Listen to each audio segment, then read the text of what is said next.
पता है 90% heart attack victims क्यों बच जाते हैं? क्योंकि किसी को पता था कि क्या करना है।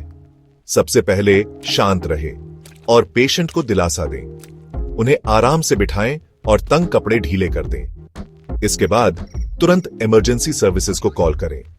इंडिया में 108 डायल करें। पाकिस्तान में रेस्क्यू 1122 को कॉल करें। अगर अवेलेबल हो तो पेशेंट को 300 मिलीग्राम एस्पिरिन चबाने के लिए दें। अगर उन्हें एलर्जी ना हो तो अगर पेशेंट सांस लेना बंद कर दे या उनकी पल्स चली जाए तो सीपीआर शुरू करें। छाती पर जोर से और तेजी से 30 बार दबाएं। फिर अगर आप ट्रेन्ड हैं तो 2 रेस्क्यू ब्रीथ्स दें। आखिर में अगर आपके पास ऑक्सीजन सिलेंडर का एक्सेस हो तो उसे तुरंत यूज करें। याद रखें, पेशेंट को अकेला न छोड़ें। जबरदस्ती कुछ खिलाएं पिलाएं नहीं और उन्हें चलने फिरने न दें। शांत रहे, आप संभाल लेंगे। सब्सक्राइब करें और बेल आइकॉन दबाएं और भी लाइफ सेविंग टिप्स के लिए।